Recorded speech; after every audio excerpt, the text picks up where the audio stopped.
Yo, monkeys, it's me, DDP, the king of Bada Bing, the master of Diamond Cutter, the three-time world champion, WWE Hall of Famer, founder and CEO of DDP Yoga. Good God. And you, monkey, well, you're listening to 5 Moves of Doom. And that's not a bad thing. That's a good thing.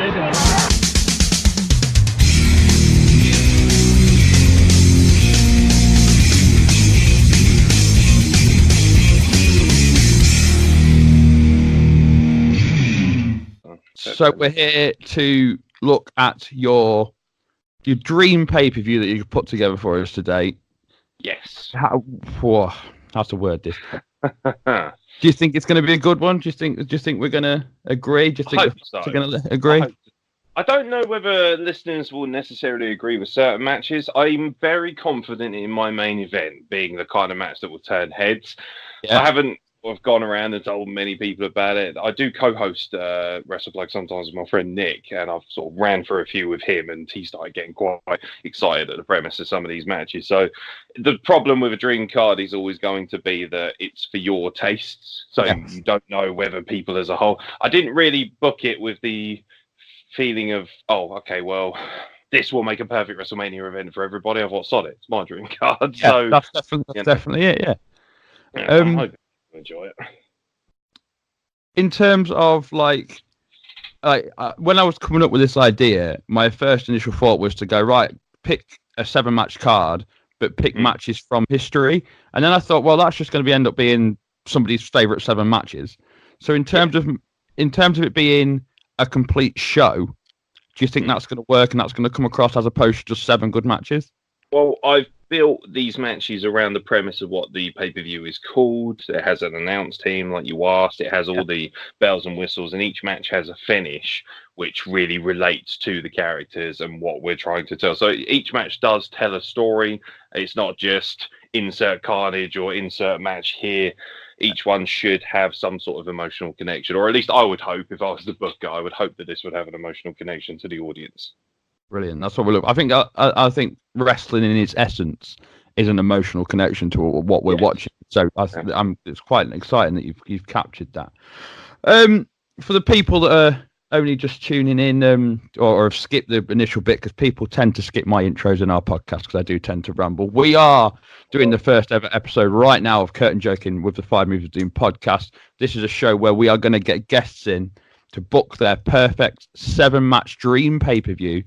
And we're going to put it to you guys at home to hope that you listen to it. We're being joined today by Amer from the WrestlePlug Podcast. Big welcome to you. Big thank you to being here, Amer. Thank you very much. It's an absolute pleasure to be here, sir. Yeah, brilliant. For the people at home, just let them know where they can find your podcast and where they can find you online, man. Yeah, so I do a podcast of mine, actually, which is how I found you guys, because I listen to you guys quite regularly now. I run WrestlePlug. You can find it on Twitter at WrestlePlug. It's also available, WrestlePlug Podcast, on Facebook. We basically just cover the current product, any product that we really feel like. We do some old school stuff as well. And we just try and, like yourselves, try and entertain people with our crazy format and our own unique identity. And we hope that people will enjoy it. But we also obviously would like to mention the fact that we are very big fans of the 5 Moves of Doom. So we would like more and more people to get on board. So we'll be sure to promote that too. But yeah, just search for WrestlePlug, whatever app you use, and you'll have no problem finding us. Excellent. Right, should we dive into the meat of why we're here today? Right. We sent you the information across, and we're going to get the details out of the way first. So, what name have you chosen for this pay-per-view, sir? Right, well, obviously everybody at some point has got... I think it's fair to say that the majority of people have always got into wrestling through WWE in some format. Even if they're hardcore indie fans now, most people's exposure starts, particularly our generation, with WWF. So I've tried to merge WCW and WWE into one, and I've called it WCE, World Championship Entertainment. It's a bit... Well, yeah. Okay. I didn't really think the name was as important. However, the pay-per-view is called Legacy. I like that. Legacy, yeah. Yeah, and the idea of that is, don't worry, it's not going to be absolutely loaded with really bad run-ins by Cody Rhodes and Ted DiBiase. It's going to have more than that. The idea or a bold Randy Orton. Yeah, exactly. An angry Randy Orton kicking people's dads in the head. Yeah. Not really preferential. So yeah, it's called Legacy. I also thought it'd be a nice touch to have the TNA voiceover guy do it. Do you remember him? The guy who did TNA. Cross the line. Wrestling. Yeah, that guy. Yeah, I really want that guy. Yeah, WCE presents Legacy 2019. I thought that would be quite an exciting little premise for our fans. You want to get hyped, don't you, for the get-go? You want that voice to get you involved. Yeah. I always think when you're watching a pay-per-view, it always starts with the "and now WWE and Snickers," and then I'm like, right, now I'm in for it. Sorry to cut you off. Carry on. Oh, no, that's all right. I actually had it sponsored by Monster as well because I drink way too much of that stuff. So I figured Monster would be. I always figured that all the bells and whistles. Got an announce team for this. Good old JR and Paul Heyman. Because for me, they were the greatest announce team of all time for WrestleMania 17. People would always say the legendary team, Lawler and JR, but I like the dynamic of Paul Heyman and Jim Ross. A lot of people wouldn't have gone for Heyman, would they? They would have gone for JR and King.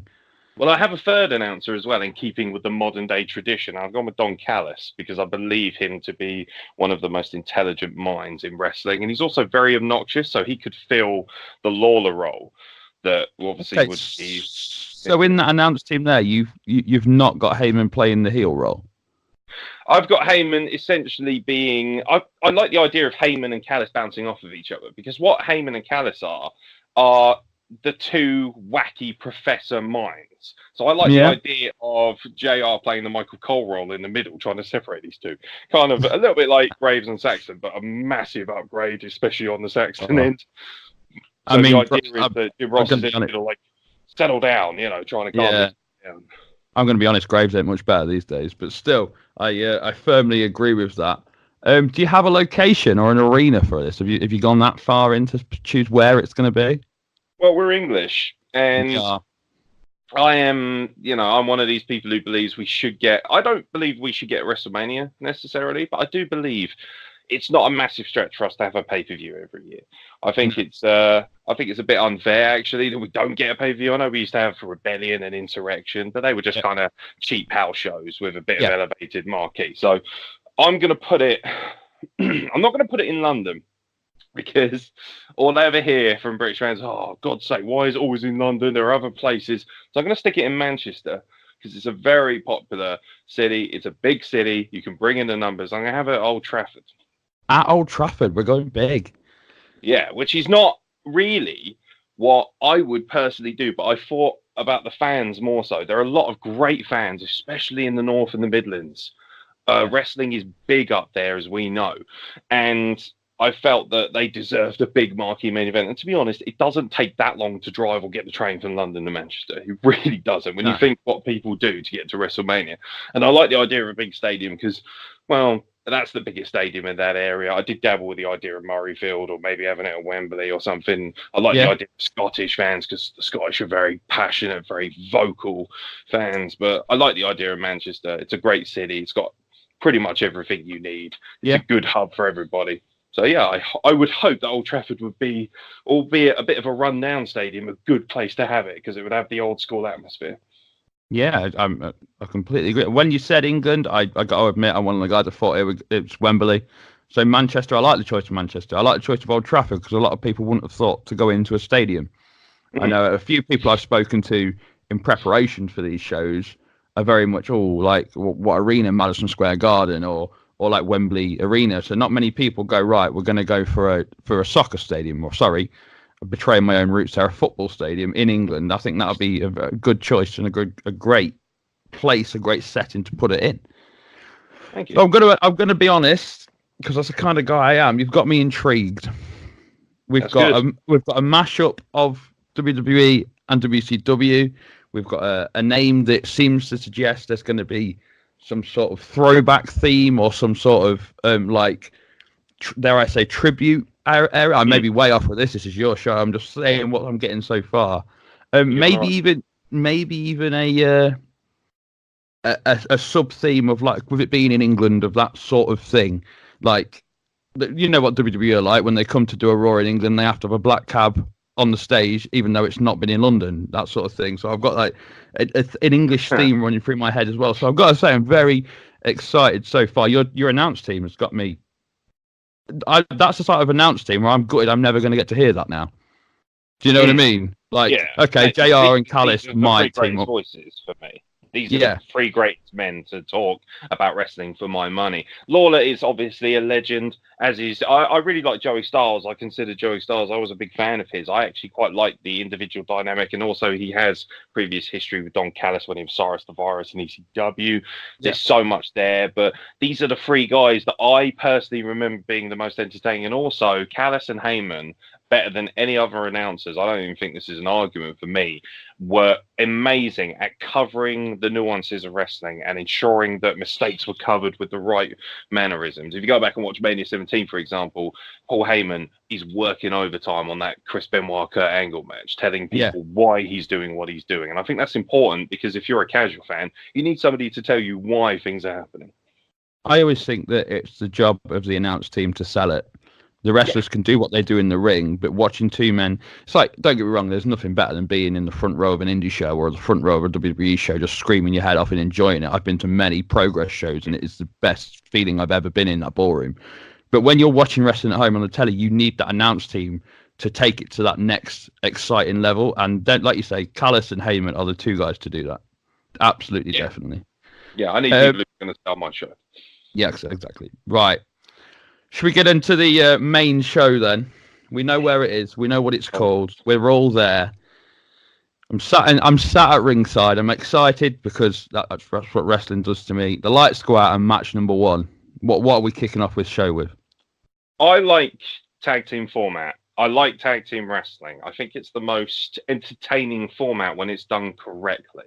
I think tag team wrestling, it's certainly had a revival of sorts, no pun intended, in WWE, but I still think that it's not quite at the level it should have been. We're not, when you think of the great era of tag team wrestling, most people will go straight back to TLC, which is why I'm going to open my show with tables, ladders, and chairs to really grip people. I'm coming straight out with a massive haymaker. I want people to be like, holy cow, they're really going for it. So it is legacy. And with legacy, you need to have teams that define their legacy. So it will be a triple threat TLC match. The Usos will defend their tag team titles because, for my money, they are the best tag team in the world right now as an overall package, not just in terms of wrestling. We're just talking about wrestling, there are others, but I'm not going to get into that. We'll be here forever. The Usos will defend against, for my money, WCW's greatest tag team, Harlem Heat, and the greatest ladder technicians and practitioners of all time, Edge and Christian. Now that is a thing to say. Let's say the greatest ladder practitioners were Edge and Christian. Yeah, the greatest ladder practitioners. Some people would argue that the Hardys or the Dudleys might be the greatest tag team of that generation. For me, it's Edge and Christian, and I think the proof is in the pudding with what they did afterwards as well, because both men went on to have singles careers and multiple-time world championship reigns as well. So the talent was already there.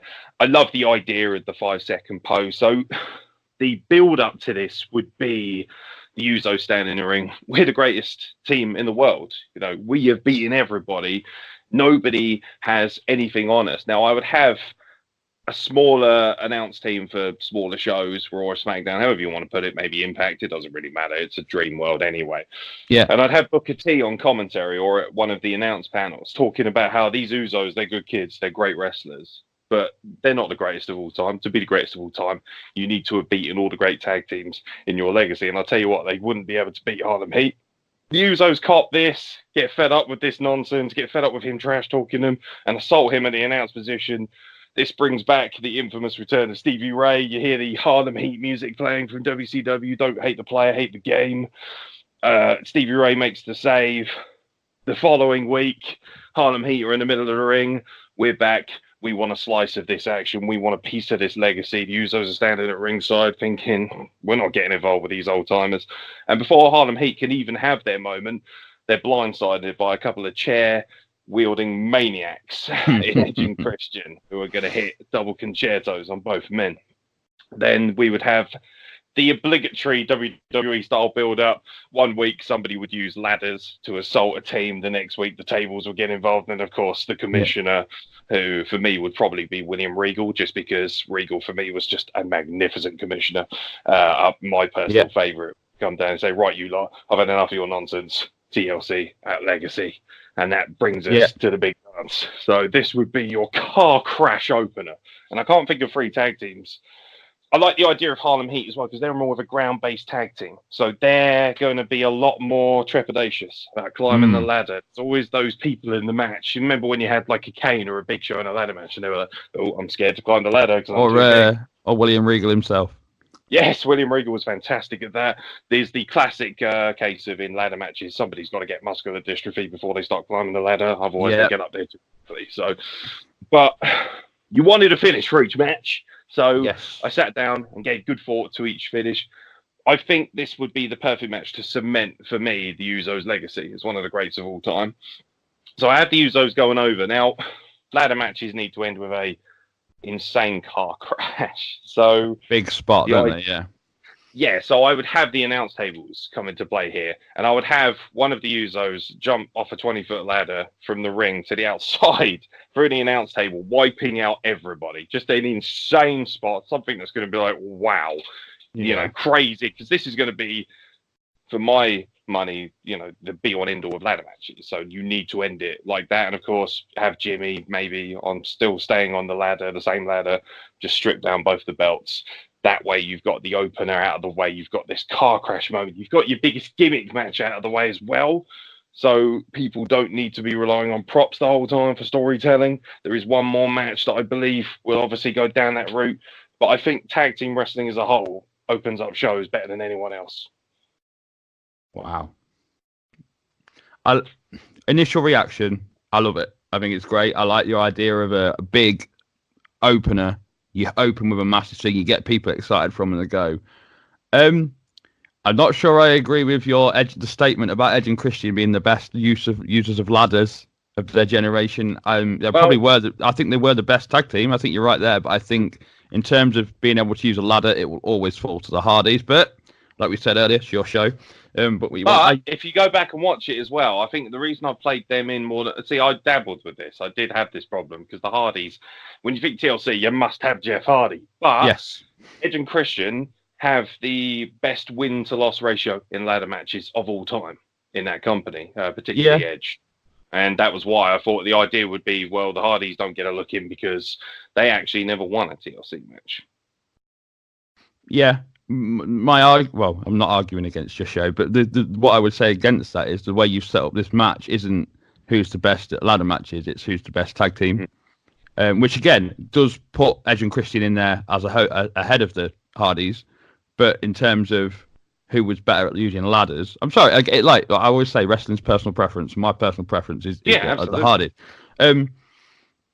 Your end spot seems to me like I would jump out of my seat and shit my pants and be like, oh my fucking god. And I love that in a ladder match. Ladder matches, TLC matches are one of my favorite match types in wrestling. And I always think if you're going to do them, you've got to do them right. That's why Money in the Bank these days is so watered down, is because you're doing 2 in one night. You've got to watch what you're doing. Going that big that early is a brilliant call. It's going to set up the rest of the show for I wonder what they can do next. But on the flip side of that, it'll also go, can they live up to that with the rest of the show? So I think that's the sort of thing you've set up there. But I like it. I really do like it. I love your inclusion of Harlem Heat. I think they always come up in a discussion of best tag teams ever, but because they're not, they weren't a WWE tag team, they sort of get overlooked a little bit. So the fact that you've gone, I want 3 of the best tag teams of all time, and you've picked out Harlem Heat. Because again, people that are coming into wrestling, maybe the generation after us, won't know Booker T as that tag team specialist. Won't know that he had that pedigree and that history before he was a 5 times WCW champion and then King of the Ring and everything. So I like the inclusion of Harlem Heat. That's exactly what. Yeah. I love it. I absolutely love it. I can't wait to see what you've got next for me, sir. Well, they're also my personal favourite, and I should also point out as a very quick caveat, 36 tag team title reigns between all 6 men involved in that match. So that's incredible, isn't it? It is wild. The amount of Booker T and Stevie Ray were 10-time WCW Tag Team Champions, and they were in a time when WCW became a bit of a joke. They were the only real legitimate champions at one point that company had. I think they deserve a lot of credit. So I had to have them in because they were also my personal favorite. I was popped for the Spinneroonie when I was a kid. Used to think it was great. Can you do a Spinneroonie? No, I can't. No, I can do a kip up though, which terrifies people because I'm 23 stone. So okay. Yeah, I'm a big guy. So we've got the car crash out of the way. We've got that moment. Now, like you mentioned, you've gone pretty big early. Is it going to hold up? So the idea is that's going to have the main car crash spot. Everything else is going to be more leaning towards the psychological storytelling of wrestling itself. And there are two men who do this for me better than anyone else. This is where the dream scenario comes in. Yep. I have Eddie Guerrero versus Tetsuya Naito. Oh, now that is a match, isn't it? This is wrestling 101. For me, I think back about what entertains me most as a wrestling fan. I like guys who are so good at what they do, but also so bastardly as a heel. So, how dare you? You watch someone like Naito, the way he treats the belt. There's something cool, but also very disrespectful about his character. And Eddie Guerrero was able to do that as well. People remember him, obviously, as the fun-loving guy, and rightfully so. For me, the greatest all-round wrestler ever, as far as just being a technician. Yeah. Just being a technician. He's just... he just evolved and he never ever stopped getting better, Eddie Guerrero, which was such an amazing thing for us to watch. I love the idea of this, and the reason I've called the show Legacy is because of what this means. So, as people may or may not know, Tetsuya Naito wrestles in New Japan Pro Wrestling. He did his excursion in Mexico for CMLL, and also a little bit of AAA work as well.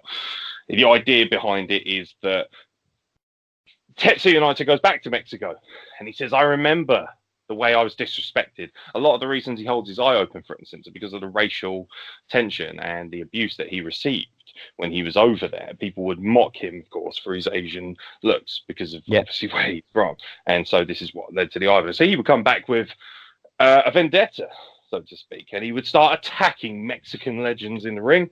And one night he would go too far and he would assault Gory Guerrero, which would, of course, bring out the legendary Eddie Guerrero.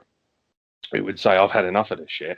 You will not trample on this great country's legacy. It is the Guerrero family that gave you that advanced, evolved luchador style that you see all over the world now. Obviously it's arguable, but a lot of people look at the history of things, and the Guerrero family is very, very much involved in that. This would, of course, bring Naito and Eddie Guerrero together. The build-up would be something more vicious, something more cerebral. The idea of Naito using Los Ingobernables de Japón as his kind of backup army, a bit like DX would keep interfering in Triple H matches. It would be that kind of thing. You would never get the contest that you wanted. So we come around to Legacy. It's Naito versus Eddie Guerrero.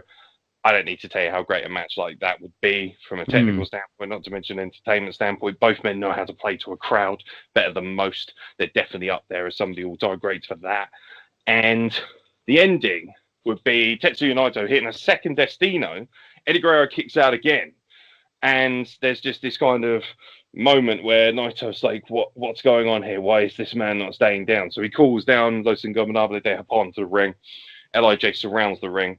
Eddie Guerrero looking around defiantly like, I can do this, come on, I can take this. All of a sudden, the Guerrero members hurdle the barrier. Chavo Classic, Gory Guerrero, Hector Guerrero, the greats. They assault and dispatch LIJ. And in the middle of all this, I wanted to get in a little bit of the sneaky Eddie Guerrero stuff, because I think that's still part of his identity, and I love it. So as the ref's distracted, a nice quick steel chair shot, blam, wraps him up, takes him down, hits him with his patented frog splash, and gets the pin. I like the idea of Eddie Guerrero going over Naito. I think that's a nice feel-good moment for the audience, particularly as we're going to have a lot of legacy-style affairs. I was, like I said, the first time, I was like, where can he go from here? And I think the fact that you go straight into such a big match, which is Eddie Guerrero versus Naito, you quite rightly said, these are two of the greatest ever. Not just greatest of their generation, not just greatest of what they do. They are two of the best ever that have ever entered the ring, and I think it would be brilliant. I like the parallels between these two characters, that they're both loved but have that heelish, sneaky side to them. Like, but they're almost in my head mirrors of each other, in that they both have that legacy behind them. There's your keyword, but at the same time, they've both gone in very different ways with it. They're both very. They both go down the disrespectful route, but in very different ways. Like, Eddie Guerrero was disrespectful to his opponents to the point that it was loved, whereas Tetsuya Naito is disrespectful to everything to the point where he's a dastardly heel. It's the same sort of mindset, but a very, very different way of playing it. And I love the fact that you've brought them two together. You can't, like you say, you can't deny this would be an amazing, amazing match. I wonder ever so slightly if getting the entirety of LIJ and the entire Guerrero family involved is a little bit of overbooking, personally. But the whole sneakiness in the finish for Eddie to go over with a frog splash, I can't argue with that. It had to end that way, really, didn't it? Yeah, I think the reason I had that, it might be a bit clusterfucky, but then it also is because of the legacy aspect. I wanted some sort of involvement from the Guerrero family. I suppose you could just say the legacy was in the build up to it and just have the straight one-on-one. But where Naito goes, LIJ follows. And I don't think I didn't want to sort of insult people's intelligence too much. If I was booking this and Eddie Guerrero went over him despite the inclusion of 4 other members of LIJ, I think people would be like, that's just ridiculous. He overcame 5 men by himself. You know, he is one of the greatest of all time, but that's asking a lot, even of anybody in kayfabe or not. So I guess it's, like you say, it's personal preference. I wanted the Guerrero family out. I think people would pop for seeing, such great legends as well. Obviously, you have to suspend your disbelief in wrestling as it is, and boy, you're gonna have to suspend it with this bad boy. But yeah, definitely. Yeah, but I like the idea of the match as well. It's something that really warms up the crowd beautifully, takes them away from that crazy tempo of the ladder match as well, and brings them back into the more nuanced one-on-one level of wrestling. Yeah, definitely. I mean, I do love it. I don't want to be the guy picking fault in your dream matches, but I'm here to play devil's advocate at the end of the day, man. I also find it interesting, and this is a good thing. It's getting me excited that you put this on the second. It says to me that we're going to go even bigger when we move on. Yeah. For the rest of it. Brilliant. Yeah. There's what I wanted to do as well. I wanted to appeal to everyone. When you go to wrestling, you want WWE. Their game is not to impress the smarkiest of the smarkiest or just a 4-year-old. They have to think of a worldwide audience, and they have to make sure that everybody comes away with a slice of joy. I imagine people from wrestling. Nobody comes away from WrestleMania and says every single match was world class, faultless. A few people do. Good for those people. I love that positivity. But most of all, you will come away and say, oh, that match for me personally was something that I loved. That's what I've tried to go with this, because I like the fact you only gave me 7 matches, thank God, because if we were booking a Dream WrestleMania, we'd be here for like 5 hours, man. This is like 18 matches strong, and even I would struggle to book something like that. So I actually have infinite respect for the McMahon family for being able to even book a show with that many matches. Yeah, I mean, it's true. It's like when people say, "Oh, who's your favorite wrestler?" You go, "Well, you can't say that. Like, here's a list of 20. Pick one off of that. Like, there's so many different reasons why we love guys." Right, match 3. What you got?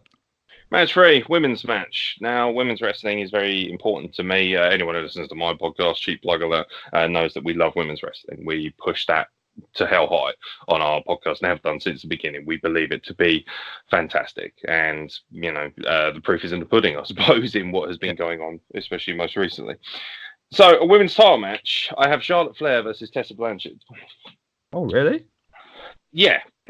Now, I did dabble with the idea of Chyna versus Mildred Burke, and I think they deserve an honorable mention because they're 2 all-time greats. A lot of people don't know who Mildred Burke is. They should do, because I have a bee in my bonnet, as everyone will know, about this women's evolution. People say it started with Paige. Some people say it started with Chyna. Some people say it started with Lita and Trish. And, it's subjective. You can go on forever. For me, Mildred Burke was the women's champion back in the 40s during the World War. Yeah. And she was one of the main people who helped bring in people like Mae Young and Moolah when they first made their kind of movements in. You can search it and find out whatever. I'm not here to give you a boring historian lecture, but I did like the idea of Mojo versus China, but then I thought from an entertainment aspect, the modern day wrestling fan base will get the best of both worlds with us. Now, the reason I've gone with these two is because they are, of course, generational talents born of the Four Horsemen. So the build to this would be very simple. A Four Horsemen reunion of sorts. They're all out there. It's a beautiful moment. Everyone's sharing a tear. You know, everyone's just kind of feeling the moment. And then Charlotte Flair comes out in her obnoxious way. And for me, Charlotte Flair is, you know, just from my personal opinion, Charlotte Flair is the best women's wrestler in the world. That's my personal opinion. People will say Becky Lynch, people say Ronda Rousey, whatever. It is what it is. My personal opinion is Charlotte Flair, which is what she's in this match. Now, I believe Tessa Blanchard to be arguably the most underrated in a lot of ways. Despite her success, she's one of those people. I just think this match is perfect from an entertainment standpoint because it is, you know, it's the Queen versus the undeniable one. It is the legacy of both people. So the idea is Charlotte Flair comes down, she's obnoxious, she insults Tully Blanchard and says, you basically were the fourth wheel in this motion. You know, nobody cared about you. You were just riding the coattails of my father. You're not a Flair, blah, blah, blah. Get out of my ring. Are you sick of me? This, of course, brings out Tessa Blanchard to defend the honor of her father. And she's just like, don't you dare speak of my family in such ill repute. And, of course, this would build beautifully. These are two women who are very confident on a microphone. They have great convictions in the way they wrestle. And the match itself would play into that. I think left to their own devices and properly given the right amount of time, this could steal any show and be one of the great all-time women's wrestling matches. I really believe that, which is why I have it in here over anything else. And it's difficult because I did sit here and think, oh my God, there's so many women's wrestlers who represent so much. But with all due respect, as great as Lita and Trish were, they're not on a level, for my money, with people like Charlotte Flair and Tessa Blanchard when it comes to athleticism. I completely agree with that. I think this is going to become controversial, and in typical 5 Moves Zoom style, we're going to just venture off slightly. I think that Trish and Lita were great, but they were great in that there was nothing else. I think they stood out in a bunch of mid to poor wrestlers, and they were just the best. They weren't poor wrestlers; they were great, but they just stood out that bit more because there was the alternative was nothing. Whereas now you have the Four Horsewomen, and then on top of that you have guys like girls like even Carmella is doing really well at the minute and looking good. Yeah. You have Asuka, you have Kairi, you have Io, and everything. So the whole division itself is that much better than Trish and Lita ever were. And the game has changed. Me and Jack argue about it constantly, but I think that's where it is. I think that is. No, now I'm going to be honest. I'm going to be honest. I don't know a lot about Tessa Blanchard. I've not seen a lot of her stuff. From what I understand, is she signed to Impact? Yes, she is. She's a multiple-time knockout women's champion. I made a point of not watching Impact since Vince Russo. Every now and again, I'll go, you know what? It's been 2 years and I'll watch it, and there'll be something about it I don't like. Like at the minute, the last time I watched it was a couple of months ago, and I was like, okay, it looks like you're in like someone's back bedroom. It's like you've got some of the best wrestlers in the world there, but your presentation of your show doesn't sit right with me. So I was like, I'm sorry, I can't sit through that. So and I'll come away again. Now in a few months, I'll probably go back and try again and see what happens there. So when I initially heard the Charlotte versus Tessa Blanchard, I didn't go down a little bit, but I just thought, oh, okay. But then I think the history and the story of it has got me invested a bit now. I'm going to be honest with you. Like I said, I don't know enough about Tessa to say, oh yeah, that'll be an amazing match. But from the way you've written it and the way you've portrayed the story, I'm eager for her to beat Charlotte. That's the whole idea behind this, and this is where we get some heat. You can't have everything you want as a wrestling fan. If you did, you would come out with a severe booking crisis. And, arguably... And we'd have 30 main eventers. Exactly. So, like you say, you don't know Tessa Blanchard as much, and I'm sure a lot of listeners to our podcast don't know her as much. Now, me and Steve, who I do the podcast with mainly, we scream about her all the time. We think she's incredible. I think if people have a chance, if you've got half an hour spare or whatever, hit the YouTube, check her out. Honestly, just a phenomenal talent. Absolutely incredible, beautiful, just everything you want from a women's wrestler, in my opinion. She really is the next generation of star for me. And I think people like Charlotte Flair, they just look better when they're against people like this, which is why I've gone for... I've got Charlotte Flair going over. It's a great heat getter. I think Charlotte Flair is fantastic at riling up the crowd as well. You know, people hate Charlotte Flair because they believe her to be stealing spots, whatever you want to say. You know, people want to whinge, they want to moan. It is what it is. I'm vehemently defending of Charlotte Flair in that respect. I think Becky Lynch is infinitely better for having Charlotte Flair in her life. So for me, I like the idea. So Tessa Blanchard does a top rope code breaker as her finisher called Magnum. Okay. Now, obviously, very compelling, exciting move. Back and forth. I like the idea of maybe Rick and Tully kind of sitting there at ringside, maybe with the announcers, but you don't have to. Obviously, they could just watch it backstage in case you want to just have all eyes on the women's format. Me personally, I might be tempted to leave them backstage just so the spotlight is on them. It's like, you know, yeah, you were amazing. You were fantastic. You set up an incredible legacy, but this legacy now belongs to these women. Tessa Blanchard is quite a dirty heel, very much like Charlotte Flair can be, but she's quite well regarded for taking cheap escapes and things like that. So the idea would be in this that you would have to get away from that, and she would be like, I'm defending my father's honor. She'd be playing the face role here, which is like you say, you'd be eager to see her get one over on this obnoxious Charlotte Flair. Not this time, unfortunately. She goes for Magnum. She gets caught and gets wrapped up into the figure eight, leans in after a long struggle, is forced to tap out.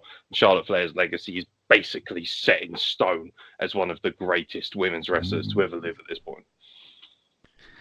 I see you've got me again. Excuse me. I like the fact that you got Charlotte winning. I mean, I say this every single week. I've definitely said it every week in the last 3 weeks of our podcast. Charlotte is the greatest women's wrestler on the planet at the minute in terms of a complete package. But my God, I can't stand her. And that's not a bad thing. That's not what we're meant to hate her at the minute. We're meant to go, oh, I can't stand you. So the fact that Charlotte's going to stand up after this match, that smug look on her face with her hair all over the place, and look down the camera and just do her daddy's woo and smugly walk away with it, everyone's going to hate it. And that's why it's so good. So that's exactly why I want it. That's exactly why I want it, because if you just give 7 matches with the perfect result on each one, the crowd aren't going to be emotionally invested enough. They're going to be like, okay, they're just going to be overwhelmed with too much good feeling. I think it's important to give people an emotional roller coaster. Because after this, they'll be like, right, who's next? Then we can, you know, we're going to be like, right, well, our favourite lost this match. Maybe in the next match, we can really get more vehemently involved. And boy, are they going to need to get involved for this one. I think as well, when you get that point in a wrestling show where you have that disappointment, then it makes the highs that much more high. That's exactly why I've done it. So it's like WrestleMania this year. I thought it was brilliant WrestleMania this year. There's a very good 4-hour pay-per-view in there in an 8-hour show. That's the difference in it. So when you see the matches that were a bit lackluster, and then you straight away after that you've got the Kofi Kingston match, you're like, oh my God, this is amazing. So it works, and I like it. What you got next for me, man? This is going to appeal to a very unique demographic. It's going to upset a lot of people, I imagine. So I have a death match. Now, the reason I have a death match is because the 2 men involved in this death match are undeniable in their skills in wrestling. I have Cactus Jack versus Jimmy fucking Havoc. Oh, this is much tonight.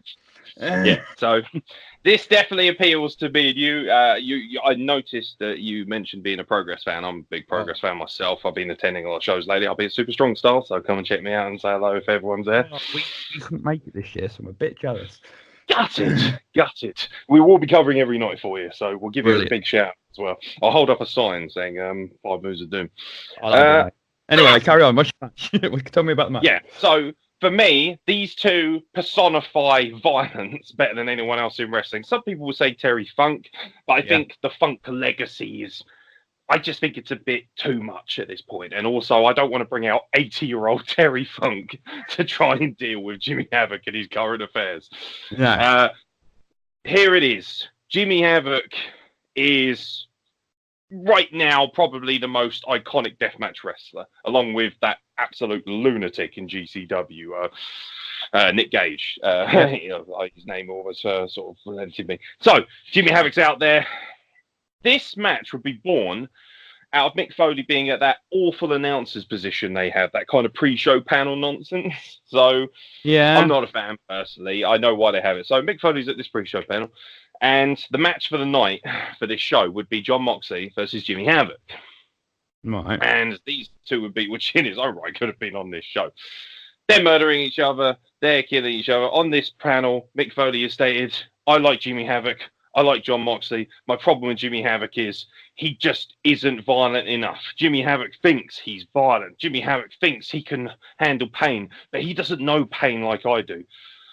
As they get to the announcer's position, an unfortunate incident, Jimmy Havoc blasts Mick Foley with a chair when he's swinging for Jon Moxley. It's going to be violent. There's going to be blood. And then Jimmy Havoc thinks, fuck it, I'm Jimmy fucking Havoc, and starts battering Foley at the announce position, smashing him repeatedly over the head. Fuck you, you fat, useless old carcass. I am done hearing about you being hardcore, because I am what hardcore is about now. So the weeks following that, Jimmy Havoc's in the ring. Did you see what I did to Jon Moxley? Did you see what I did to your hardcore legend? You know? Fuck your hardcore legend. Excuse my language, everybody. But Jimmy, it's Jimmy Havoc involved, so there's going to be fucking swearing. Deal with it. Jimmy Havoc is standing there with a bloodied steel chair that he had used. The dry blood still on the chair. And Mick Foley comes out and he says, do you know what, Jimmy? You're right. You are more hardcore than Mick Foley. You are tougher than me. And I can't, in my own right, deal with what you have to offer. But I know somebody who can. Oh, yes. And he takes off the gear, and there's the famous shirt, the cut shirt. There's the famous tights, the boots, the bang bang. And Jimmy Havoc's like, wide-eyed, like, whoa, okay, game changer. And Cactus Jack bursts down to the ring. All hell ensues. Just the most violent confrontation possible. They are separated by an entire locker room. The language would be on another level. I will fucking murder you at Legacy. You will fucking pay for this. You know, just bloodbath. It's going to be brutality. It's not going to be for everybody. It's not going to be for your kids. They're going to have to leave and go and get the concession, because this is going to be real ugly. So Legacy rolls around. Barbed wire, thumbtacks, tables, flaming tables, chairs, whatever. It doesn't matter. These two men will bring violence and carnage like you have never known. Battering, battering, battering. The final of the match, it builds. There's blood everywhere. The canvas is covered in it. You know, this is a spectacle like you've never seen, for better or for worse. Cactus Jack brings out his famous 2x4 wrapped in barbed wire. I will show you what hardcore is all about. Jimmy Havoc doesn't care what the fans think. Humongous low blow. Gets the 2x4 with barbed wire, puts it on Cactus Jack's face, and with one violent swing, hits an acid rainmaker and pins Cactus Jack. Stunned, jaws dropping. I think the violence will overset the fact that the great man of Cactus Jack lost this match. That's what I'm hoping, which is why I've gone with Jimmy out. And also because it depends, because obviously we're suspending disbelief. You could have Cactus Jack when he was young. You know, it's up to you. It's your interpretation. Obviously, if he was an older guy, I would like the idea of him kind of doing the job, so to speak, for Jimmy Havoc, to cement Jimmy Havoc. Because Foley's legacy's set. He's always going to be one of the greats of all time. We all know that. He's one of the greatest hardcore wrestlers that will ever live. You know, Jimmy Havoc, this will really cement him. You could have it in an AEW style ring. You could have it wherever you want. But for, you know, the sake of this wonderful podcast, we're having it at Legacy. We're having it for WZE. And the idea of these two going together, for me, is just lights out terrifying. Would you, I got to say, I can't find a single fault in the idea of the build and everything of that match. It is fantastic. I liked the fact that you said Jon Moxley and not Dean Ambrose. Great little touch.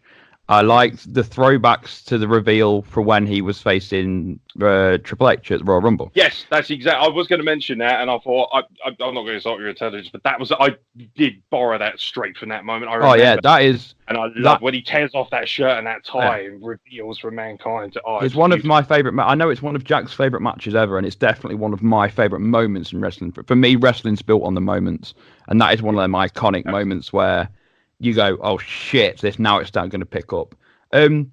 Would you have anything after the bell? Is Cactus going to shake his hand? Is Cactus going to raise his hand, or is it just? That's what I have. That's actually what I have written down here. I've neglected to mention this. So, Jimmy Havoc's laying in a corner. He's got thumbtacks coming out of every orifice you can imagine.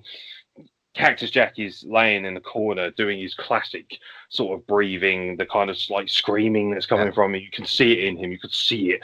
He's reviled in himself that he's lost, and he's laying there, and there's blood just fauceting everywhere. And Jimmy Havoc just drops to his knees in front of him, and he throws the chair away, and he just holds him, and they both hug each other, and blood just drips down the sides of them, and it creates that perfect image for an Ollie Sandler to get in there and just get that image of the blood pouring from both men's heads as they hold each other. And Jimmy Havoc just literally pushes him slightly away and says, "I fucking respect you," and walks away and leaves Cactus Jack to have his moment. I think that is, if we're going to talk about WrestleMania moments and we're going to introduce a legacy moment for this show, I think that would be it. That'll be the so far, I'll say, that'll be the lingering image of Jimmy Havoc holding Cactus Jack as they look at each other covered in blood. And I'd love every single second for it. I've had the pleasure of seeing Jimmy wrestle live so many times.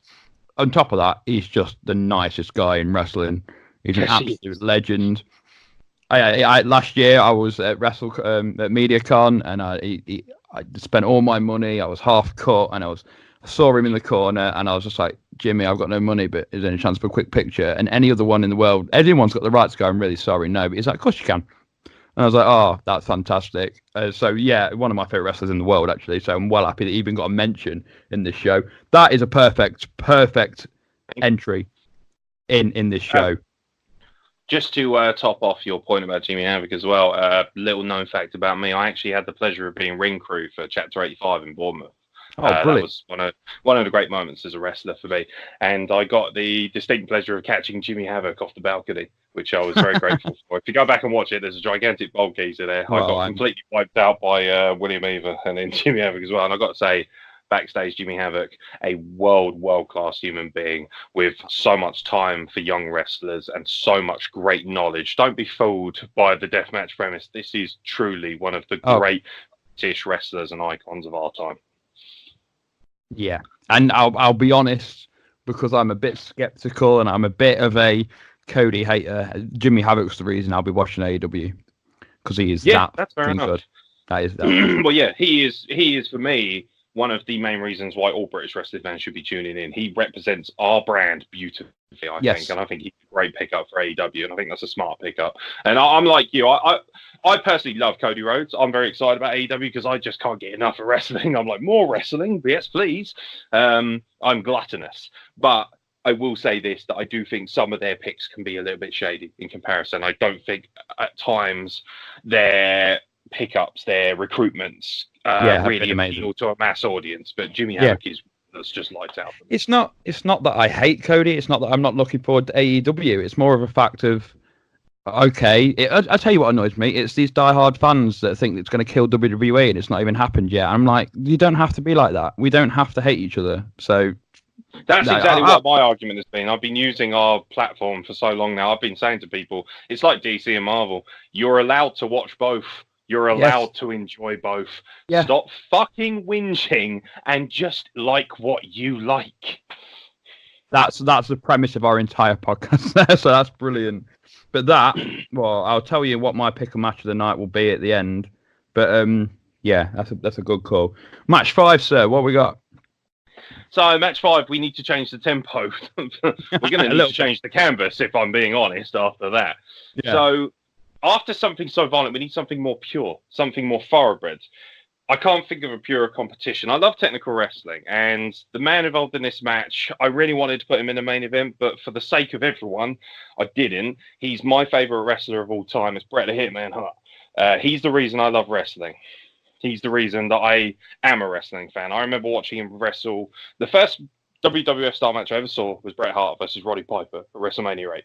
Brilliant. And I was enamored. And since then, I've loved both men dearly. I was very blessed that Roddy Piper got to wish me happy birthday once. He was just such a lovely human being. I miss him greatly. I've never met Bret Hart personally, even though he's been over here.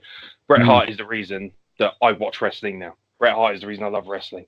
I can't think of a better opponent for him than somebody who personifies a world-class work rate like he did. So I'm putting Bret Hart in a more purist one-on-one contest against Johnny Gargano. Ooh, that's out of left field. Okay. Yeah. Now, a lot of people will say, oh, well, Daniel Bryan, Kurt Angle. Too obvious. Way too obvious for me. And Johnny Gargano's style means that he can do more.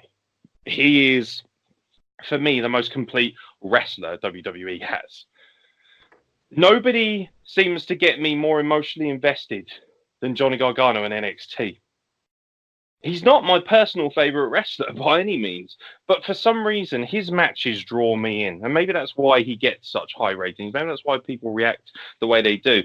At the last TakeOver, for instance, when he wrestled Adam Cole, the majority of the crowd seemed to be behind Adam Cole at the beginning, but by the end, people just didn't care because of the emotional investment involved with both men, and especially on Johnny Gargano's end. He tells us a great story. And yes, there are better purist technical matches, but I think Johnny Gargano brings a little bit more edge and a little bit more emotion than Kurt Angle and Daniel Bryan would in this match. I feel like this is me saying there may be other guys who can wrestle slightly better matches, but I don't think anyone will get a better emotional response from Bret Hart than Johnny Gargano, for my money. So, Gargano versus Bret Hart. And also, this is a match for the purists. This is a match for the fans who just want to watch good wrestling, you know? Yeah. Johnny Gargano's marketable to kids as well. We haven't really had a star on here who's a big one for the kids. Johnny Gargano ticks that box beautifully. He's the nice guy, you know? He's lovely. He's got the emojis. He's got the fun music. He's got the lovable wife. He's got everything going for him. Bret Hart, I want to bring back Bret Hart right before he left WWE, when he was angry Canadian Bret. Yeah, I truly believe this as well. And people argue with me all the time and say he was terrible in this era. I cannot understand why. I think Bret Hart is very best was when he completely lost his faith in the idea of a babyface. And he basically said, fuck you, America. I hate you. I hate what you stand for. I am Canadian. I'm proud to be a good person. You don't like good people, so I am done with you, as a premise. Yeah. And I like the idea of Johnny Gargano coming out and saying to Bret, why are you like this? Why are you being this way? I looked up to you as a kid. I thought you were perfect. You were Mr. Pure. When I was a kid, personally, I believed that being a nice guy meant being like Bret Hart. That's how much I loved Bret Hart as a kid. I truly believed in his morals. And if you look back, he tried to teach people the most wholesome morals you could ask for. Coming out of the Hulk Hogan era with the steroid scandal and everything else, they wanted somebody who personified good guy babyface, somebody that they could hitch the wagon to, so to speak. The scientist, the great technical wrestler, and that was Bret the Hitman Hart. And I like the idea of Johnny Gargano saying, Bret, please come back. Please don't be this guy. And Bret being like, I'm sorry, Johnny, I respect you, but this is not what I want to do. This is not the world I want to live in. I am sick of seeing anti-heroes. I'm sick of seeing Austins and Becky Lynch's and people, bucking the trend. That's not how good people do things. And Johnny Gargano saying, I'm a good person too. But for the sake of this industry, me and you, we need to face each other. This needs to be what it is. I want this to be built entirely out of respect. I want Bret to almost begrudgingly love who Johnny Gargano is, because he's the last shining example of what a wrestler could be to Bret Hart. What Bret Hart thinks a wrestler should be, he thinks Johnny Gargano should be it. Johnny Gargano is that last blossoming hope of the good guy for him. And he says, it'll be my honor to wrestle you at Legacy. Be my honor to teach you the great ways of the good guy. And it is the ultimate good guy versus good guy. The crowd are going to be obviously a little bit perplexed from this, but then some people might lean towards Gargano because Bret is still bitter, angry old man shouting at his lawn, so to speak, to a lot of people, 4 out of 10, etc., etc. So Gargano and Bret Hart at Legacy, a purist contest, very much in the position like Benoit and Angle was at WrestleMania 17, or Shawn Michaels versus Angle at WrestleMania 21, which is one of my personal all-time favorite matches. Yeah. And both of these men tear the house down in a purist way. It's a contest that would be worthy of the amateur stage. It's beautiful, it's well defined, and when it comes down to it, Johnny Gargano in ring is saying to Bret, you know, he's starting to get the upper hand. He's beating Bret down. He's saying to Bret, just please be the Bret Hart we all want you to be. And Bret's like, no, I can't be that person. I cannot accept the way the industry is today. I can't do that. And he takes one flittering moment to break all sense of character, and he eye pokes Johnny Gargano and gets him in the sharpshooter. And we're in this moment where it's like, what the hell just happened, Bret? Why did you do what you did? But that isn't it. That isn't the end. Johnny Gargano somehow finds a counter to the sharpshooter we've never seen before. In all the years I watched him, nobody ever countered it by twisting. No one ever countered it by rolling. He rolls. They both roll. There's a momentary moment where Johnny Gargano can escape. And you'll see what I've done there in a moment. The Gargano escape. As he rolls through and gets Bret in, the Gargano escape. And as Bret is desperately clawing for the bottom rope, Johnny Gargano is like, say it. Say I'm right. You know, trying to sort of say, just admit that you can do things a different way. And Bret, with his last breath, says never. And he passes out. And the referee rings the bell. Johnny Gargano wins the contest. Wow. I'll give you this, man. You can tell a story. Thank you. It's really coming through right now. I love it. I really do. I like the finish, and I like the story of Bret still being the good guy, but not the good guy people want to see. Like, he's there for himself and stuff, and being that angry Canadian guy, like you said. I don't like Johnny Gargano. Really? You're not a fan of him? You know what it is? I think he's an amazing wrestler. I really do. And I think in ring and technically and putting on a show, he is great.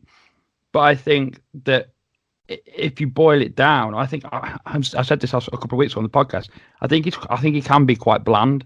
And I think his character of, I'm the good guy, unless you've got that mega heel, it doesn't really come across. Gargano and Ciampa was the best feud of the last 5 years. Yeah. But it was Ciampa. No question. Which was the reason it was so good. And so when you take Ciampa away, that match you were talking about at the last takeover with Adam Cole, I think there was a reason everybody was already behind Adam Cole. It's because we were like, yeah, it's like without that dastardly son of a bitch heel, Johnny Gargano has become, for me, as again personal preference, has become defined by Tommaso Ciampa. So when he's not doing that, he's just a really, really good wrestler for me. So I think in terms of this match, I think you've got the story perfect. I think you've got Bret Hart written to perfection, and I think you've got the match written to perfection. But the one thing I don't necessarily, it's not that I don't like, because Gargano will do it brilliantly. But I don't like Gargano. No, I'm not invested in Gargano, and I wouldn't have Gargano in that match. I do agree saying people like Angle is a bit obvious. Yeah, I think other people are going to do that as well. I truly believe other people will come on your podcast. They will have some form of a Bret or Angle or an Angle and Bryan. And for me, I almost get the impression that's too purist. And I think that might alienate a certain amount of the audience, because today's audience really does want a blend of both. Yes, I think I'm not going to do this again for the rest of the show, and I haven't done it for any other matches, but this is the one match I'm going to offer a suggestion to, or what my one alter per episode. And the one thing I would offer up so far, and I won't do it again, this is going to be my one, is that I would change out Johnny Gargano for his brother in Owen Hart. And I think if Owen was the person to do that, and you I know, like we said earlier on about having the whole of the Guerrero family involved, and it's a bit much. And then again with the Tessa Blanchard stuff, we've got the family and the history involved. But if you had Owen Hart there doing it, and it's not just come back to us be the person we want, but it's come back like, why are you doing this to why the family want you to be who you were? You're not that person. It adds, again, it might be too far like you suggested, but adding that extra layer of emotion onto it, for me, that for me would work better. But like I said all the way through, man, it's your show. Yeah. I would like to point out as well, I did have one rule, and I didn't want to have a match that had already taken place. Well, that is and very of course, good. They had wrestled each other at WrestleMania 10, which was one of them. I wanted to give people an entirely fresh slate of things they'd never seen before. That's probably one of the, because for me, like obviously as Bret Hart's biggest ever fan, I just had Bret Hart wrestle all my favorite wrestlers and Owen Hart, and I would have had the Hart Foundation everywhere. But for me, this is my selfish point of the show. This was me saying, I want to see Gargano and Bret Hart wrestle purely for myself. Yes. So this would be the match where I'd be sitting there like Vince McMahon, just going, just sitting there like, God damn it, this is amazing. Like just proper losing my mind. Just like, there it is, man. For me and me only. Yeah, I'm amazed it's taken this long, actually, to be fair. So yeah, Gargano and Bret Hart it's a bit of a selfish pick, but I do appreciate the suggestion, and I love the story. You can never argue with the story of Owen versus Bret. It was so beautifully told. It really was. I think in terms of, it was always Owen trying to get out of Bret's shadow, but if Owen was the good guy, it will add that new dimension to it that we haven't seen before. Yeah. Right. We've got 2 matches left. It's been a very, very good show so far. I'm at the point. I'm at ringside. It's been amazing, but I'm getting a bit tired. It's been a long show. Yeah. It's been fantastic. I've been to the bar a lot. So what have you got to keep me going in match 6? This would have been the perfect time to introduce the bar themselves, but unfortunately I don't have them on the show, despite being a huge fan. I do have another tag team contest. Brilliant. I always believe that before the main event, you should have a match that's fun, but is kind of throwaway. I know this is going to sound obnoxious when you hear who's in it, but I also wanted a match that was just kind of, this was just going to be a fun spectacle. Nothing to really feel too much, because the main event is where I want people to be so emotionally invested they can't breathe. Yes. Bit of a palate cleanser.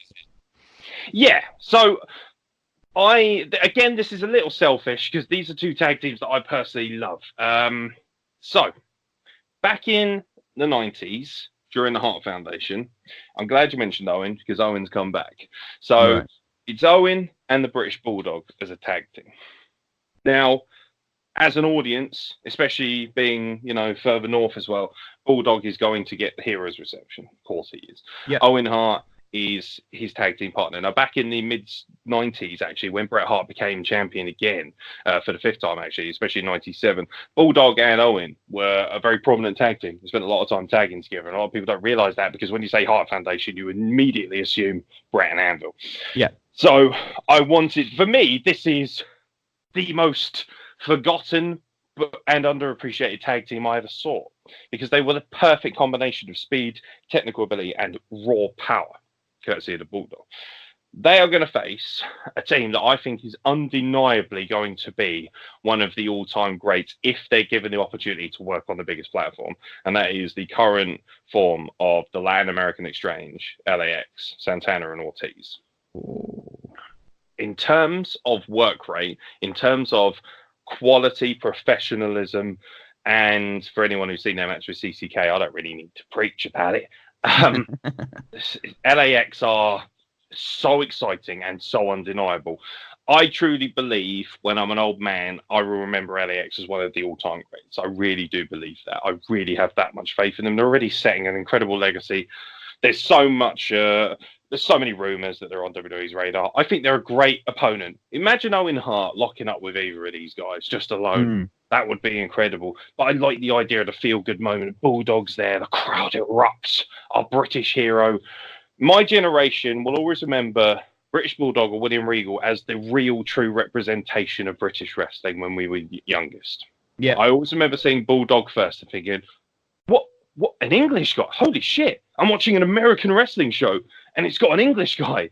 Wow. Like, I was blown away by this. And I love the Bulldog. And I remember being so ferociously, aggressively pissed off when he lost the European title, one not only to Shawn Michaels. I hated Shawn Michaels' guts. I hated him so much, especially as the Bret Hart thing was there as well. Yeah, I was just thinking that. I was like, oh. Yeah, my hometown hero. I was like, you bastard. Like, that's Britain's own you just beat. That adds that extra element to it. LAX versus Hart and Bulldog. A small build. I would have in this era Bulldog and Owen Hart going over a lot of tag teams, knocking off greats, and people sort of saying they're kind of next in line for the Usos, and they're building, and they're saying, oh, the Usos have got their match. Where's our match? We're great at what we do. We're the best at what we do. Nobody can compare to our power and our technical speed. Why do we not have what we want? Enter the debuting LAX. They come debuting LA. Wow. They'd be debuting in this format, so they wouldn't have appeared because obviously people know them as just the Impact or Indie guys. So this would be their first foray onto the main stage, so to speak. Okay. They would come out, you know, the sort of click, click, bang, bang, the infamous music. I love their music. I always pop for it. They come out and they say, "I remember you guys. I remember you well." Especially Ortiz, he's very good on the mic. And he said, "I remember you two boys. You know, I remember what you stood for, and I remember why we became wrestlers in the first place, because of people like you. So let's tear the house down at Legacy. Let's have LAX versus Hart and Bulldog." This wouldn't have the great builds, the emotional builds, because I want the main event to really, really shine. I need this main event to shine. So this is the chance for 4 men to go out there and just show the world what wrestling is all about. It's fun. It's entertaining. It's just a great roller coaster for people to watch. These guys technically are the excitement, but I do have one really good caveat, which I think would be a great build to a storyline later down the line if you wanted to continue this. Yeah. We all know Owen Hart, the infamous pile driver on Stone Cold Steve Austin, which gave him his neck injury. I want to finish this match with Santana giving Owen Hart a Canadian destroyer, because it has so many little nuances to it. The Canadian destroyer on the Canadian, the way it should have been on the man who spiked Austin's neck. And that gives Owen Hart a kayfabe, so to speak, neck injury, which could build to a longer rivalry. Yeah. The idea, because that way Bulldog doesn't lose, because if he eats a pinfall, people are going to be really upset emotionally. People are more directed towards, whoa, what just happened with Owen Hart? Holy shit, that Canadian Destroyer, because, you know, in Owen Hart's day as well, Canadian Destroyers were not a thing. you know, they are the most overused move now. This is the best way to make the move seem legitimate and viable as a finisher. Nobody should be kicking out of a forward flip pole driver, for fuck's sake. And, I mean, excuse me for getting all Jim Cornette on you for a moment. But the reality is that this would be a great little finish, and it would just leave enough of a, you know, an intricacy that people are like, curious, and it would leave you with something to take away from the show, to think, what's going to go on there? What's going to happen there next? Simple match, simple premise, but I thought it'd be a nice little warm up to what will be the ultimate marquee main event. Yeah, again, I like it. Do you know why I like this one? Every other match you've had so far, so Brett and Johnny, the death match, the women's title, Eddie and Tetsuya in the ladder match, they've all been the final chapter of a story. Whereas this one could be the first chapter, the thing that kicks it off, and then you go from there. And I like that. I like that. When I set up this, I had this idea for this show. I was very aware that people might use a WrestleMania type show to have every single match, and like you said earlier on, with the favorite winning, with the and have that a happy-go-lucky show. I do like the idea that you've had the heels coming up through the show as well, and the fact that this one kicks off a program as opposed to ends one makes it really good, really well, especially as LAX. I wrote this is their debut on this show, on this promotion, and they're going to get the win as well. So you a lot. I know I don't agree with it. A lot of people say if you lose on your debut, you've been buried. But people will think that had LAX taken the loss here, it's very brave to have Bulldog. I know he's not taking the pin, but it's very brave to have Bulldog not take the win in Manchester.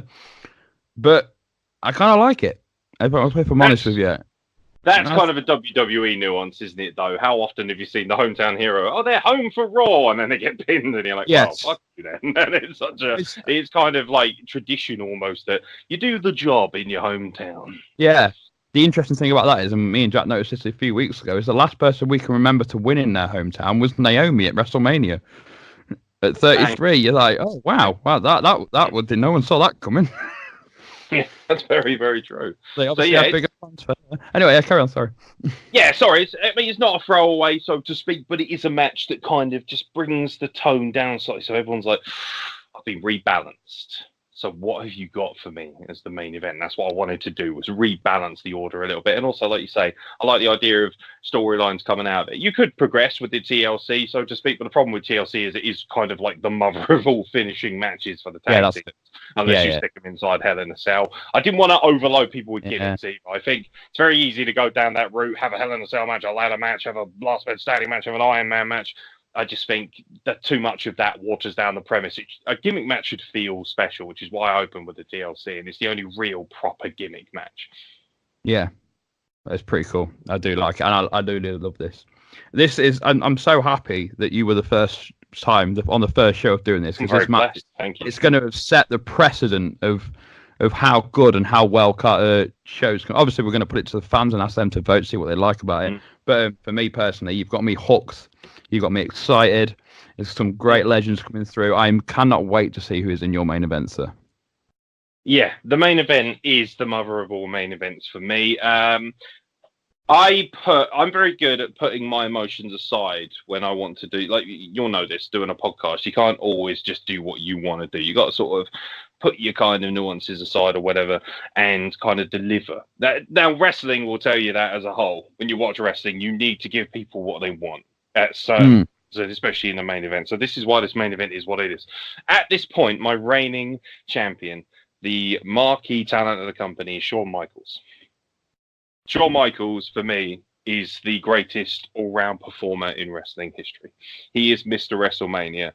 I defy anyone to find me a man who has had more iconic WrestleMania matches alone, never mind everything else he's done in his career, to completely recreate himself in the way he did and come back in 2002 and have that magical run as well. I didn't like Shawn Michaels when I was young. I hated his guts because I was, the angry Mark kid who couldn't believe he'd done what he did to Bret Hart at Survivor Series. That I did dabble with Bret, Shawn too, and then I thought, no, that belongs where it is. It's too messy for me. And so Shawn Michaels, all emotions aside, for me, I cannot think of anyone who has had more magical moments in wrestling than this guy in terms of, the quality of matches that are built with it as well. You look back at the WrestleMania matches with The Undertaker, the retirement of Ric Flair, the wars with Chris Jericho. It just goes on and on, not to mention his great run with The Rock. I mean, if you listen to our podcast, you'll probably know, but Shawn Michaels is my favourite wrestler of all time. Yeah, and the greatest of all time. But, oh, thank you. But he is think in there nonetheless. Yeah. I think it's hard to deny him. I really do. So, Shawn Michaels is in the ring. Now, Shawn Michaels is getting to the twilight of his career. And he's saying, I can still go. I'm still Mr. WrestleMania. I'm your champion, But what else is there left for me to do? I'm Shawn Michaels. I'm the Heartbreak Kid. I'm bored. I have done and seen it all in this business. I retired Ric Flair. Everything beyond it. I fought The Undertaker to the bitter end before I came back once again. So many different storylines, so many different speeches. You leave Shawn Michaels to his own devices here. And he takes the belt off of his shoulder and he lays it down on the floor and he looks at it and he picks up the microphone and he says, I think it's time for me to... And right before he finishes, lights go out, black. Crowd are like, whoa, what's going on? Everything's like, everyone's freaking out, like, what the hell? Lights come back up, and standing behind him is a man with a cocked arm pointing a pistol-like motion with his fingers. And it's Kenny Omega. And Kenny Omega just looks at him and says, the time is now. Shawn Michaels turns around and gets V-triggered straight onto the heavyweight title. And Kenny Omega pulls that belt away from him and stands over him and says, this is your final chapter. Drops the belt, he leaves.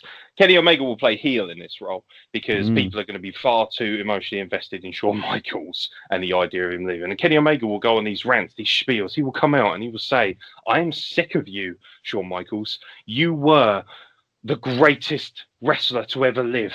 But it is my time now. I am the evolution of you. I am the betterment of you. I am Unisoul One. Get out of the way. I am this business through and through now. I am the hybrid athlete that you could only dream of being. And I'm tired of your old ass clogging up my spotlight. I am here to destroy your legacy and to end everything on the grandest stage. So Kenny Omega, Shawn Michaels would take obviously great exception to this. Shawn Michaels would rush the ring. Kenny Omega would keep avoiding him. He'd keep running away. And people were like, get in that ring.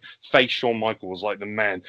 Give us what we want. Give us that ultimate collision, that Austin Rock-like mentality from WrestleMania 17. Everyone would be vying for it. And the week before the big pay-per-view, Shawn Michaels stands in the ring. He says, Kenny, I'm not going to hurt you, but you need to come down to this ring and you need to speak to me like a real man should. Kenny Omega comes down to the ring. He faces Shawn Michaels. He says, everything I've done in this business is so that people like you could come through and have your spotlight, have your canvas. But I'll be damned if I'm going to let you come in and spit on my legacy and take it from me. If you want it, you will have to kill me. You will have to end my career at Legacy. You will have to put me down personally, because if you can't, you are not deserving of the platform that I have built for you. And Kenny Omega just looks flustered. He looks quite perturbed by the idea. He's great with facials, I think, Kenny Omega, when he's really given the opportunity, particularly in ring. And, I would argue Kenny Omega is not the best promo in the world, but I would certainly argue that from a facial representation, he is fantastic. And that's where he will sell himself psychologically in this rivalry. And as he slithers away slowly and backs away, and the crowd are like, fuck's sake, get back in the ring. As he walks back up the ramp, very slowly backing away, DX would appear. Now, they won't appear at Legacy. I don't think they're needed, which is why I wanted them on the show beforehand, a little bit of pre-booking. And, of course, you'd have Triple H standing there, flanked by the boys, and he'd be standing and be like, you get your ass back in that ring, and you respect the legend for who he is. And as Kenny Omega's sort of backing away, oh, no, I don't want any trouble, boys, he turns right into a super kick. And we have our main event set as Shawn Michaels stands over him and says a little taste of what you can expect at Legacy. The match writes itself. From an athletic standpoint, these two, I had loads of ideas for spots as well. I was thinking about this. I was getting so invested. I thought, what a great spot. I like the idea when, I don't like it being overused, but I love that power through moment. We see this on the indies a lot, and you will have seen this definitely as a Progress fan. When somebody hits a finisher-like maneuver, but then somebody will roll back into it and hit one of their own before they both collapse. I love the idea of Shawn Michaels being hit with a V-trigger, but having the senses and the wherewithal to spin out, hit him with a super kick, and both men go down. The whole place erupts. All of Old Trafford just erupts. Like, the place is rumbling. The anticipation is real as the World Heavyweight title is being fought for between two great behemoths of the sport. And Shawn Michaels and Kenny Omega build and build and build to this crescendo. A super kick to Kenny Omega's chin, and he's wobbling. He's dazed. He looks like he's ready to be defeated. This is Shawn Michaels' opportunity. He goes up for his patented moonsault. As he jumps for the moonsault, Kenny Omega regains senses, catches him on his shoulders, and the camera zooms in slightly, and you see Kenny turn to Shawn Michaels and say, I'm sorry, I loved you too. One Winged Angel puts him down, new World Heavyweight Champion Kenny Omega, and we build a legacy going forward with our new premium marquee talent, Kenny Omega, as he stands aloft. And of course, we have the beautiful moment of Shawn Michaels saying goodbye, and Kenny Omega just kind of at the top of the ramp. He doesn't even point his finger, but he just looks at him from the distance down the ramp. And he says, goodbye and good night. Thank you. And walks away. And we leave with Shawn Michaels left in the ring. Oh, wow. That. You put some thought into that one, haven't you? Yes. Oh. You had me. You really, really had me. I've been sat here, and I know you can't see me, but face smiling ear to ear. So many things I like about it. I love the spot where you say about the V-trigger into the sweet chin. I love the fact that there's no sign of Bullet Club. There's no sign of the Elite. It's Kenny Omega, and he's here standing on his own. One-on-one. It's purist. I love the fact that DX were involved but not involved. I love the spectacle of these two entrances on the biggest wrestling show of all time. But I do have a caveat as well, just to let you know. So the end bit, I actually dabbled with the idea of Kenny Omega standing in the ring with Shawn Michaels walking away, and Shawn Michaels actually turning to the camera. And I like the idea of him using Kenny Omega's catchphrase, looking at the camera, looking at Kenny Omega and saying, goodbye and good night. Thank you. and walking away. The idea of that. So in retrospect, maybe I might have that instead, because I like the idea of the champion standing tall. I think that would work if he hadn't just retired Shawn Michaels, because in Shawn Michaels' own sort of way, that's his way of wiling up his opponent, isn't it? Like, okay, I might have lost, but I've says that at the end, goodbye and good night to the camera, as a way of just having a last little dig at Kenny, and then they can probably carry on the feud. If this is his last ever match and this is him retiring, I like the way you did it. I do like the whole thing. The only thing I didn't like was Kenny using that "I'm sorry, I love you" line, because I think it's so iconic in wrestling. It's such an iconic moment that we all look back on, and not a single person dislikes it. For somebody else to use it might seem a little cheap. It's like, it's like anyone using "if you smell" to The Rock. You go, oh no, you're better than that. And I think Kenny Omega is definitely better than that. I think you should say goodbye and good night to him before he hits the one-winged angel. Yes, and then like he can just shake his hand, give him a hug or whatever, and then leave and give him the ring. I'm sorry, I've given you another suggestion. I promised you I wouldn't. But and then leave the ring for Shawn, and then I think because the idea of these shows that we're going to book is that these are the biggest and the best, and this is it. This is the biggest show. That the fact that you can have him have his win, but then Michael still gets his moment would be to say goodbye. We all remember when he said goodbye at 24, and to end the show like that would be absolutely incredible. I'm so happy you have Shawn Michaels in this main event. We got to match 5, and I was agreed with everything you said about Bret and how you were a Bret fan and you were like the marquee kid for him. And I was like, oh my God, he's not even going to include Michaels. I was like, that's my one thing with these shows. I'm like, people have to have Michaels in there.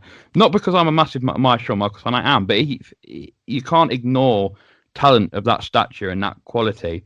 And then when he was the main event, I was like, oh, thank God.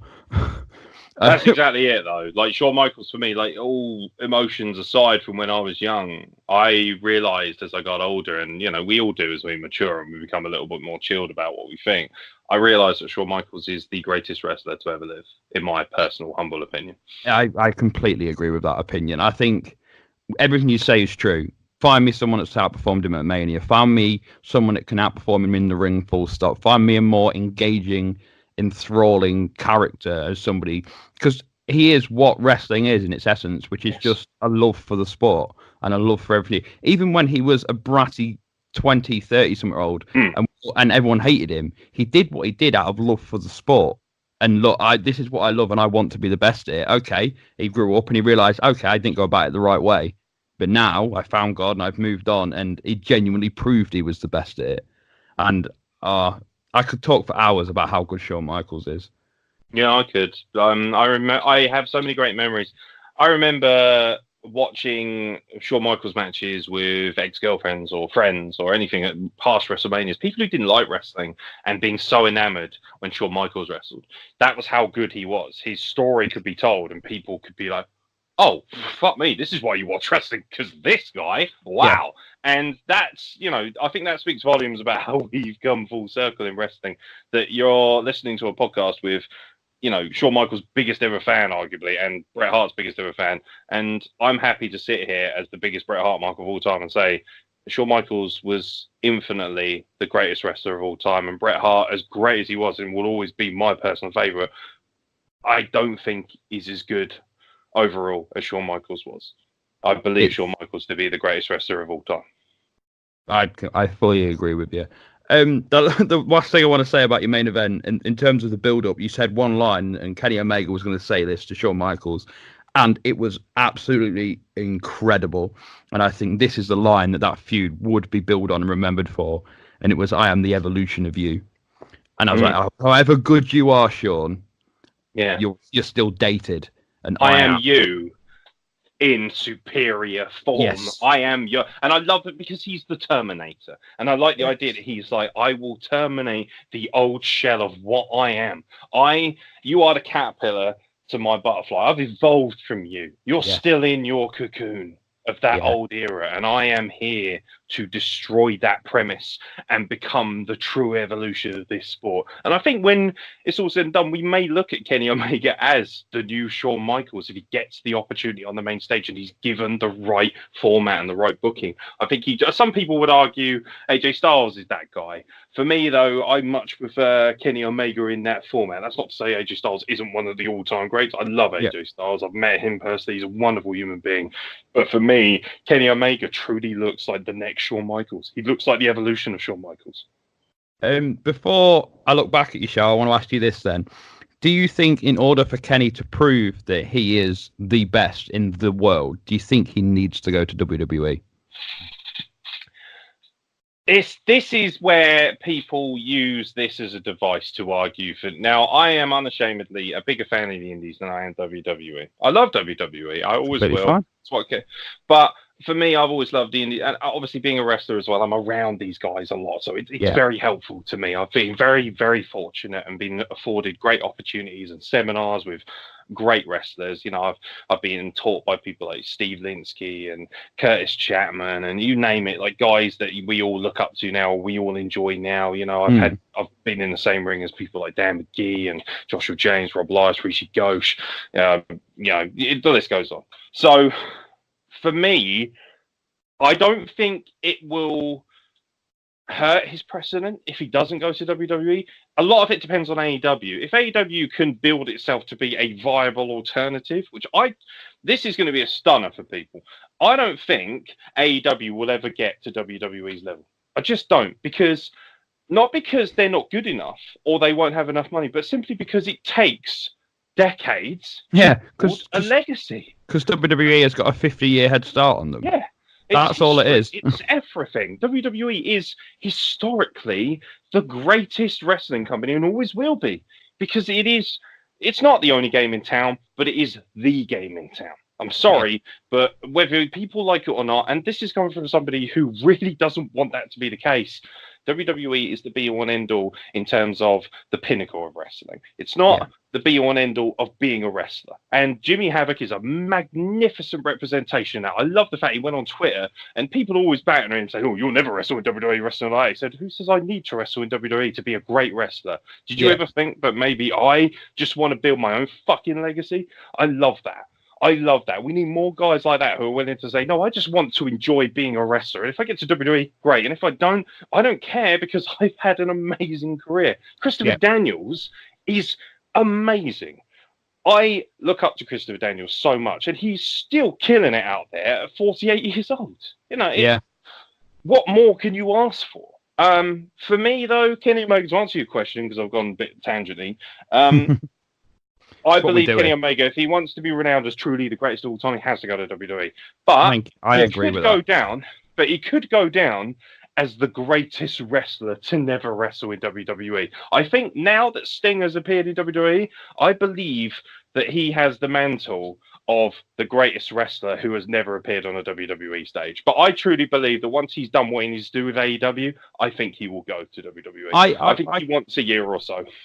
I completely agree. I absolutely completely agree. And it's not hate on AEW, and it's not hate on Cody and the Bucks, and it's not hate on anyone involved, anyone at New Japan. If you want to be the best at something, you have to prove it everywhere. I always use the example of I don't know how into football you are, but Cristiano Ronaldo versus Messi is always the argument at the minute. And yes, I believe that Messi is talented, talent-wise, the best player in the world. But I understand that Ronaldo won everything, moved on, and proved he was the best over and over again. He did it at Lisbon, he did it at United, he did it at Real Madrid, now he's doing it at Juventus. So for me, that mentality should appear in every sport. And if Kenny Omega he might be sitting there just happy to be at the level he's at. But if he's sitting there thinking, "I want to prove I'm the best in the world," you've got to go to WWE and you've got to main event WrestleMania with AJ Styles, or Seth Rollins, or in Vince's eyes, Roman Reigns. And I agree. It's not that he won't be known down as the greatest wrestler to have ever not worked for WWE, but I think the reason Sting eventually came is because he didn't want to be the greatest wrestler to have never worked for Vince. He wanted to be the greatest wrestler. And I think at his core, the work rate and the effort that Kenny puts in, he will want that. And if he wants that, you got to go with WWE. I think we also should mention as a quick caveat that Kenny Omega has only really been a huge star in wrestling for, say, the last 3 years. 3 years, and yeah. People act as if he's been like the greatest wrestler ever of all time for like 20 years. In actual fact, Kenny Omega spent a large proportion of his career toiling around doing very little, or not being a world-regarded name at all. He was just the good wrestler that was running around.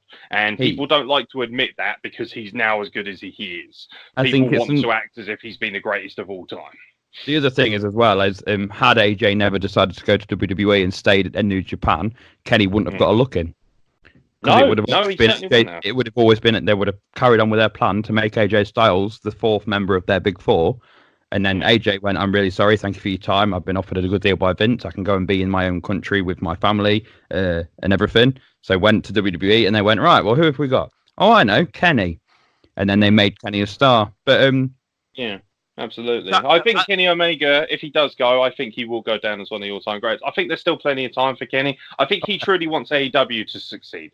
And I think Kenny Omega looks at AEW and says, I want to help you build a viable alternative and a great brand first. Then I shall move on to pastures greener and I shall move to WWE once I've built. He's built NJPW as far as he can. Now he wants to do that of AEW. And I think once he's done that, I truly believe he will knock on Vince's door and say, now is my time. Give me my opportunity. Do you think that the last question I'll ask you before we just wrap up and talk about your show in entirety, do you think there's going to be a time where and Kenny's chance at being that man in WWE is past? Do you think it's going to get to the point where the hype around Kenny is finished and Vince will go, you're 3 years too late? Timing is everything. Timing really is everything in wrestling. AJ Styles was very lucky that he built his marquee to a level where he could be undeniable. AJ Styles is the template for how to be world-class and undeniable and then arrive at WWE. And luckily, WWE, because when he arrived, I must admit, like a smark, I thought, oh, God, Vince is going to ruin him. He's like, look at the size of him. He's so small. And I was terrified he was going to ruin him. And to be fair, WWE made AJ Styles a bigger star than he ever could have imagined. And fair play to WWE, because we spend so much time, you don't push this guy, you push this guy down my throat. Well, they got AJ Styles and they did everything right with him. They have been phenomenal. And surprise, surprise, he's main eventing Money in the Bank in about 3 weeks. So enough said, really, against Seth Rollins, another world-class worker. Yeah. So yeah, it is timing. And to answer your question, I believe Kenny Omega, I think he's still got time, but the clock is ticking. And I think if he lets it wait too long, he will run out of time. And I think he'll end up like a Christopher Daniels, where he will be undeniably one of the world's best wrestlers, but he will never, ever be renowned as one of the greatest performers of all time, because he would never have had the opportunity to wrestle with WWE. And I still, to this day, think it's a shame that people like Christopher Daniels never got the chance to truly ply their trade on the WWE canvas. And I don't want that to be the case with Kenny Omega. I completely agree with you, sir. Right, your show. Yes. It was called Legacy, put on by World Championship Entertainment in Manchester, England. And we had... Name is open to differences, by the way. Like, I must admit, of all the things I gave you, that was probably the weakest thing I had. What's the company name? World Championship Entertainment? WCE. Yeah, I don't really know. Like, I mean, if I'm being technical... If you told me if you said, I'm going to watch the World Championship Entertainment, I wouldn't know that was wrestling. But that's just me nitpicking on it. Yeah, you should have wrestling there, really. Your matches. We started off high with a triple threat TLC match, which saw the Usos take on Harlem Heat and Edge and Christian. We went to an Eddie Guerrero 1v1 match against Tetsuya Naito for the Legacy. We saw a women's championship match where Charlotte beat Tessa Blanchard. We saw a death match between Cactus Jack and Jimmy fucking Havoc. Bret Hart and Johnny Gargano. Set up for another Hart in Owen Hart and the Bulldog versus LAX. And then we finished off the night with Kenny Omega versus Shawn Michaels. That is one hell of a show, so I've got to give it to you. It was absolutely incredible. There's some matches in there which I never thought I'd see on these shows. I never thought anyone would put Jimmy Havoc in a show like this, let alone let him do what he does best in a death match. Bits I didn't like I said earlier on, I'm not a big fan of Johnny Gargano, so I think it's not that I don't like him. I just think I don't really connect with him. I don't really invest in him, so that would be my one thing I would change out of your show, sir. But all in all, what a way to kick off this series. It's an absolutely incredible show. I would definitely be going to see that. Absolutely. Amazing. Yeah, I mean, I'm very, very thankful for the opportunity, actually. Thank you so much. Because as people will know who are listening, who know me, I spent so much time doing what you're doing, presenting great podcasts with great material all the time. And sometimes it's actually nice to be able to sit back, be the guest, and give people something back from a completely different perspective. I'm a huge fan of your podcast. I have been since I started listening to it about 9 months ago. It is one of those things where, yeah, it's just, I think I just wanted to sort of add this quick caveat. Just because people have a podcast doesn't mean they can't enjoy other podcasts. It's very much like the DC Marvel thing. And, for anyone listening, like we always plug the hardest part of the ring on our podcast. It's absolutely vital that people just enjoy a multitude of wrestling podcasts. And honestly, there aren't too many, for my money, that are better out there at doing what they do than the 5 Moves of Doom. So I appreciate you having me on. Very honoured to be a guest. That does mean the world to us over here. We genuinely mean that. Like I say, thank you for coming on. Sorry if the platform was a bit shaky on grounds. It's the first time we've been doing these. I hope you enjoyed it. So for guys at home, make sure you head out onto Twitter, make sure you head out onto Google or wherever you get your podcast from. Make sure you're checking out the WrestlePlug Podcast. How often do you do your podcast, sir?